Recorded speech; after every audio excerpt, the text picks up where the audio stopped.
Aujourd'hui, je vais parler de what in God's green earth is a reverse retirement. I mean, I cannot put this in air quotes enough, right? But the term did crack me up, so let's talk about it in the context of fire, of course.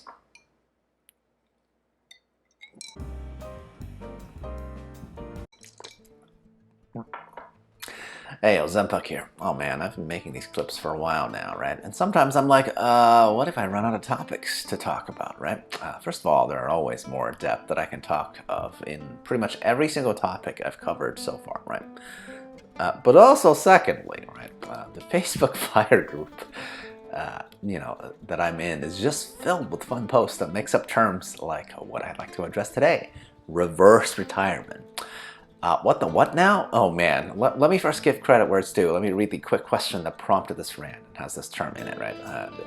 Said by what I believe is an older lady, right? She says this, in quotes.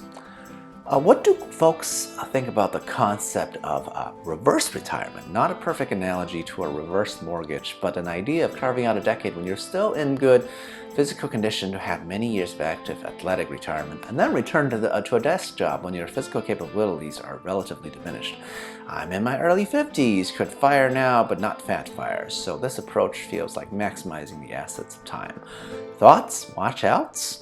Health insurance costs, well, in the US, I may spend some of this time in Europe before age of 65. It is on my radar. What else? Thanks. End quotes. Oh boy, so much to talk about. So I'm gonna start immediately. But of course, first, if you like rants like these, or just want to laugh at my funny mug or whatever floats your boat, comment, like, subscribe, share, and all that social media buzzwords, because I'm rich enough for me, and I'll be great regardless of what you do.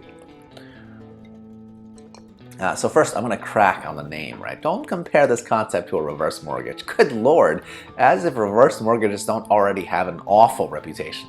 Isn't that just where people lose their family homes when their folks die, right? Why would anybody want to associate an analogy to that? Okay, so to me, what's being described here isn't so much a reverse retirement as it is simply a very long sabbatical or vacation, right? Or maybe just call it one of those kind of mini retirements or whatever. I think in terms of accepted fire parlance, this is really describing a mini retirement where you take a multi-year break or possibly come back and do something else. I don't have a problem with the idea of going back to work at all, right, at any given point. Generally speaking, so long as it is because you want to work, not because you have to, right? Because if you have to work, then whatever you just did in terms of a break isn't really a retirement, is it, right? If you ran out of money, or is projected to run out of money, you didn't retire at any point, right? All that this person would have accomplished was having financed a much longer vacation than most people, right?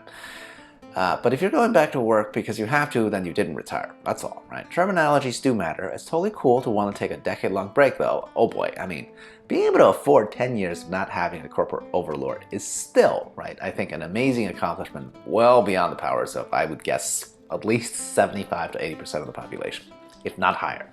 So good for you if you can do that long of a sabbatical, okay? Point number two. Now I would like to nitpick with the premise a bit, right? I'm kind of curious what kind of vacation the original poster was hoping for that they cannot do in quote-unquote regular old age, right? I mean, what does active and athletic mean to someone who's already in their 50s, especially compared to 10 years later, which would put this person in their 60s, maybe early 70s? I mean, do people really think that 70s would equal no more mobility? Is that what happens to most 70-year-olds? Because I just want to say that absolutely does not have to be the case, right? Unless your vacations involve very strenuous sporting activities or something, I sure hope I'd still be up to just traveling and walking the great cities of the world well past the age of 70. Heck, I hope it can be done via, I know it can be done via anecdotal evidence from my own family's history of older folks. Right? I mean, I get it. That's not in the cards for everyone, but still, I would. It made me think about whether I consider my own dream vacations, like whether those require some level of athleticism. I mean, I guess if you want to trek through the mountains of the world, yeah, there's probably a time limit on that one, right?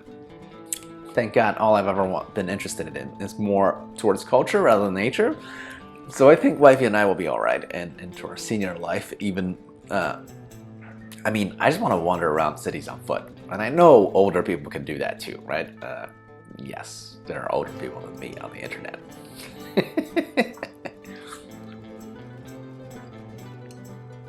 And finally, oh boy, pet peeve time, right?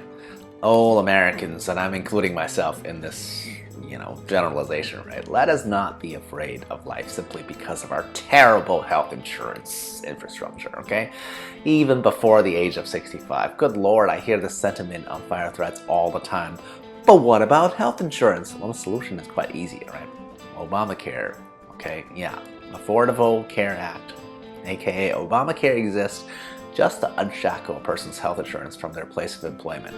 Sure, it's more expensive than the one that you get while you're working, but believe me, it's a hell of a lot cheaper than actual medical bills.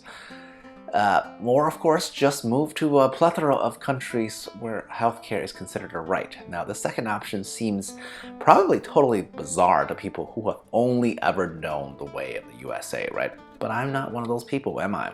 I'm a New Yorker, I'm a first-generation immigrant.